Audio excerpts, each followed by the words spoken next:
झुकती हैं और आशीर्वाद लेती हैं। तो रामचंद्र जी ने अपनी पत्नी को झुकने नहीं दिया, दोनों कांधे पकड़ के उनको उठा लिया और फरमाया राम रामाय नमः, राम रामाय सत्यम अस्ति। हाय सीता, मैं राम हूं तेरा और तेरे राम का राम है ऊपर वाला। संस्कृत ग्रामर में ये राम रामाय जब राम के साथ आय आ जाए तो उसका माना होता का लिए, के लिए, को लिए, की लिए। राम रामाय, राम के लिए नमः, नमस्कार करो, झुको, यानी अपने राम के सामने नहीं बल्कि उस राम के सामने जो तेरे राम का भी राम है। ऐ सीता, मैं तेरा राम हूं और तेरे राम का राम है ऊपर वाला। राम रामाय नमः, अपने राम को प्रणाम न कर बल्कि उस राम के सामने झुक जो तेरे भी राम का राम है। इसलिए हिंदुओं में जब कोई मर जाता तो कहते हैं राम राम सत्य है। अर्थी देते वक्त शमशान घाट में ले जाते वक्त क्या कहते हैं? राम राम सत्य है। अब बदल दिया, कहने लगे राम नाम सत्य है। हालांकि संस्कृत नहीं बदल सकते। राम रामाय सत्यम अस्ति, राम का राम सच्चा है, यानी राम राम सच्चा है। मतलब ये हुआ हाय मरने वाले तू मर गया, अब रामचंद्र जी तेरी जिंदगी के मालिक नहीं, अब तो राम का राम जाने की तेरे साथ क्या मामला होगा, तूने अमल कैसे किए, तूने करतूत कैसे किए, राम का राम ही सच्चा है। फमन यामल मिस्काल ज़र्रतिन खैरन यरा वमन यामल मिस्काल ज़र्रतिन शर्रन यरा। एक नहीं 1,00,000 कुरान खानी कर डालो, एक नहीं 1,00,000 कुरान पढ़ के मरने वाले पे बख्श दो, मरने वाले को कुछ भी सवाब नहीं मिलेगा। उसकी अपनी जिंदगी में जो उसने अमल किए होंगे वही उसके काम आएंगे। अगर कुरान खानी करके किसी को बख्शने से सवाब मिलता होता और कोई आदमी जन्नत में जाने वाला होता, कुरान के बख्शने से तो इंदिरा गांधी तो जन्नतुल फिरदौस की वारिस हो जाएगी। हमारा बाप मरता है तो एक कुरान पढ़ा जाता है ना।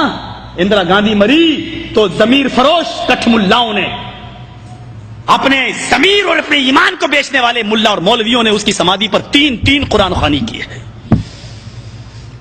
सिर्फ कांग्रेस से पैसा वसूल करने के लिए। 3 कुरान, एक कुरान जिस पर पढ़ के बख्श दिया जाए तुम्हारा बाप जन्नत में चला जाए, 3 पढ़े जा रहे हैं, क्यों नहीं जाएगा? साहब वो काफिर है। काफिर कहां है? नहीं, वो कलमा नहीं पढ़ता। जो कलमा तुम पढ़ते हो वो भी तो वही कलमा पढ़ता है।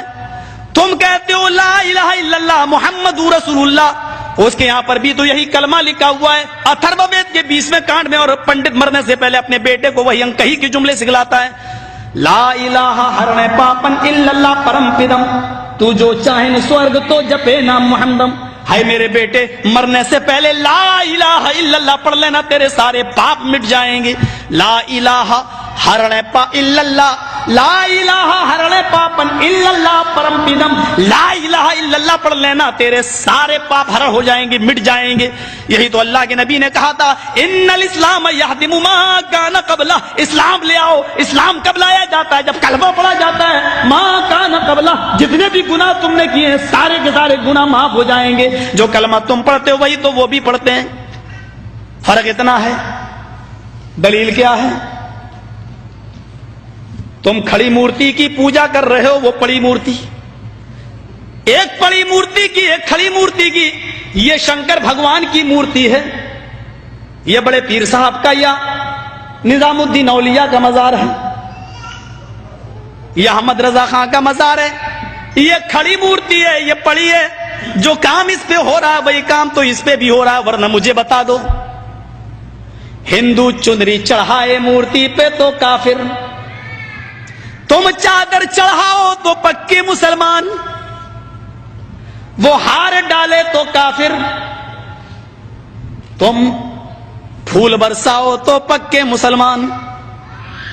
ये कोई चीज खाने की मूर्ति पे चढ़ाए तो कहे प्रसाद, प्रसाद खाना हराम। यहां पर कोई चीज चढ़ाई जाए उसको कहो तबर्रुक है, और ये खाना बड़ा मुबारक। हिंदू मूर्ति धोकर उसका पानी पिए और कहे कि ये गंगा जल से ज्यादा पाक पवित्र है, इससे बीमारियां सही हो जाती हैं। मुसलमान और उसके मौके पर कब्र धोकर पानी उसके बोतलों में भरे और कहे कि इसके आगे तो जमजम भी फेल है, तो ये पक्का मुसलमान। جو کام اس پہ ہو رہا ہے وہی کام تو اس پہ ہو رہا ہے. اور آج میں فتویٰ دینے کا آدمی نہیں ہوں، لیکن آج جذبات میں ہوں، میں یہ فتویٰ دے کے چلا جاتا ہوں. میرے پیارے ساتھیوں، اللہ کی قسم، اگر بھارت کے اور پاکستان کے، ہندوستان اور پاکستان کے، ہندوستان کا یہ 20 کروڑ مسلمان اور پاکستان کا وہ 15 کروڑ 10 کروڑ مسلمان، اگر یہ چادر چڑھانے کے بعد، چنری چڑھانے کے بعد، تبرک کھانے کے بعد اگر یہ جنت کے اندر چلا گیا تو کعبے کے رب کی قسم کھا کے کہتا ہوں کہ بھارت کا 60 کروڑ ہندو بھی ایک ایک کر کے جنت میں چلا جائے گا. اور اگر بھارت کا ہندو جنتی نہیں ہے تو اتنا یاد رکھنا کہ پھر تم اپنے مسلمان ہونے کا سرٹیفکیٹ پیش کرو. تم وہ جہنم میں کیوں جائے گا؟ اگر وہ ان کاموں کی وجہ سے جہنم میں جا رہا ہے تو تم یہ کام کیوں کر رہے ہو؟ تمہارے اندر یہ کام کیوں پائے جا رہے ہیں؟ تم بھی تو وہی کام کر رہے ہو. ارے اس نے تو پھر بھی مورتی لگا رکھی ہے، تم نے تو پتہ نہیں کس کو گاڑ دیا اور نام ہی اس کے بدل دیے. اللہ جانے اس میں حقیقت میں وہ ہے بھی یا نہیں ہے. مسجد میں ہوں، اللہ کے گھر میں، اللہ کے گھر سے بڑی کوئی جگہ نہیں ہوتی ہے.